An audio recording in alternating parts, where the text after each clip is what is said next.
Hi, welcome to BuzzLogic Vino Diaries, where influencers talk and I taste.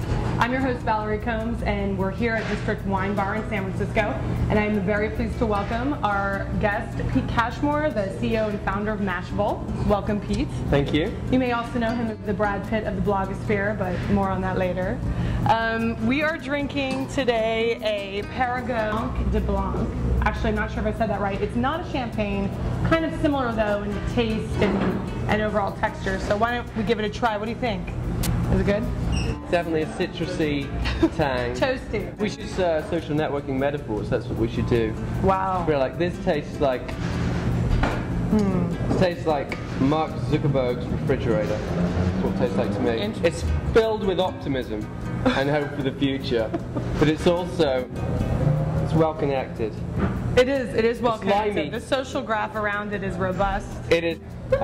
You know what it tastes like? It tastes like you've taken some grapes and mushed them up and left them in a keg. And that's fine. I'll be honest with you. Yeah. So tell me a little bit about when you started Mashable, kind of what the goal was, and how that's changed, if at all. So Mashable started in August 2005, so it's like 2.5 years old. Yes.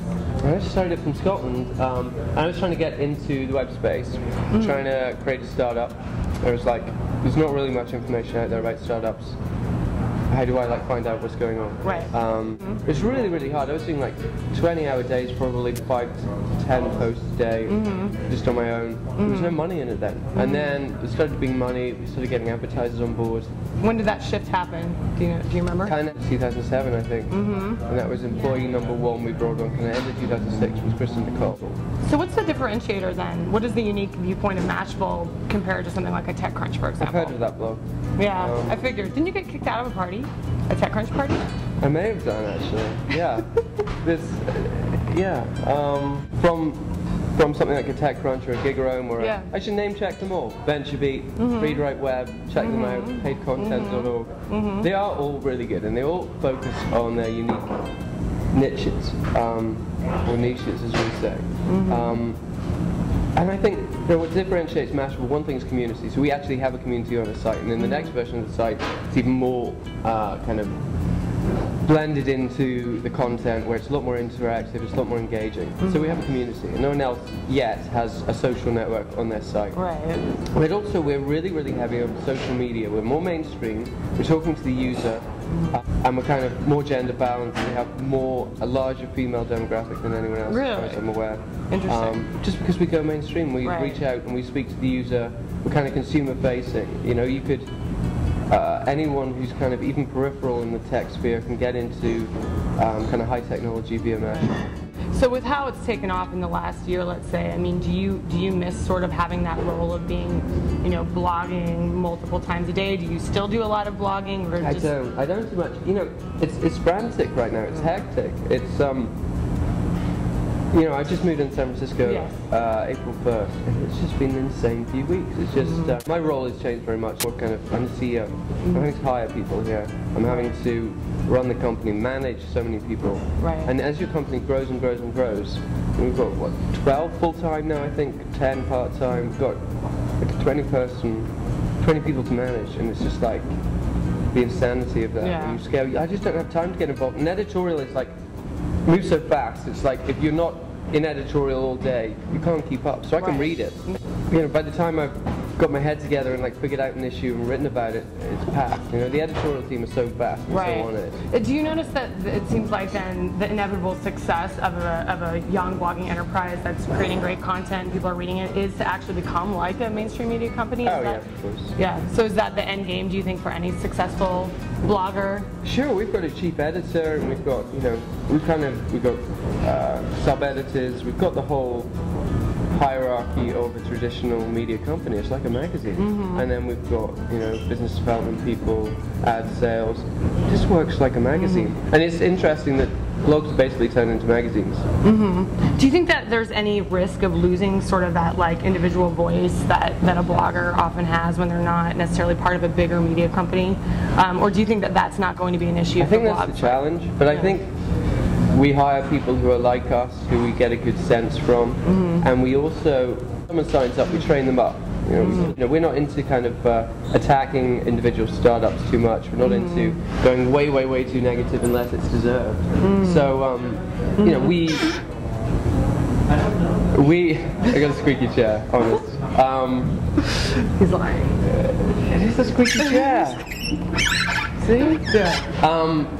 We're not into the negative stuff, Right. so we're not going to go down that route. And anyone who we take on goes down that route in terms of, hey, check your facts. You're going to write something negative, really, really check out. And I think we've managed so far to kind of keep the Mashable feel. Right. So where will You Mashable expect to be see in from there from now?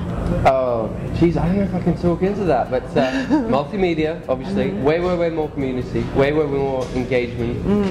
Why don't you review a startup rather than us reviewing a startup? What do you think? What do we know? You're the user, so all that kind of engagement, users writing for us, or at least being able to contribute a lot more. Multimedia, video. Interesting. We're just blowing it up, and also a network. Obviously, becoming, like you say, a media company. Right. Well, I'll end with this. I noticed an interview. I think I'm running low here. I know, and I want to stop it before things get too ridiculous. Do I just get to taste one? You can keep going. I changed my mind on this. This tastes like getting kicked out of a TechCrunch party. Oh my! It's it's a mixture of roguish delight and lingering disappointment. Interesting. I think that's a really good place to end. Any final last words? But also citrusy. Any final last words for any bloggers that are looking to, try and make a name for themselves right now? It's pretty crowded, but what worked for you? One tip, if you had to give someone one key piece of advice. Just work at it. I think it was Seth Godin who said, how was I successful? I turned up. And I think bloggers just need to really focus on the content. It always comes back to, if you're putting out good content and it's on the web, someone's going to spot it eventually, and you're going to take off. So just keep plowing on, keep putting out really great content. Very cool. Words to live by. Thank you so much, Pete Cashmore. This is Valerie Combs from BuzzLogic Vino Diaries. Thank you, Valerie Combs. Cheers. Get out of the glass. What are you waiting for? So we're going to play a quick little Vino Diaries word association game. So Pete, I'm going to tell you a word, and then you just say whatever word, one word, get me please. in trouble, couldn't it? Yeah, that's the whole point. So one word only. If you need to use 2 or 3, I'll let it slide. But I just want your reaction. Okay, here we go. Twitter. Facebook. Mike Arrington. Awesome. Lauren Feldman. Oh, double awesome. That's 2 words. Can I use that? Can I offset that on my next one? No, I'll let you do 2 words. I'll let you do 2 words. Okay. Micro who? Micro who? Yeah. Not happening. Maybe it'll happen. It will happen, but really, really slowly and painfully. Awesome. I don't think I'm sticking to this one word thing. Yeah, that's all right. Web 2.0. I have Web to shout 3.0. them. That's it. That's all I had.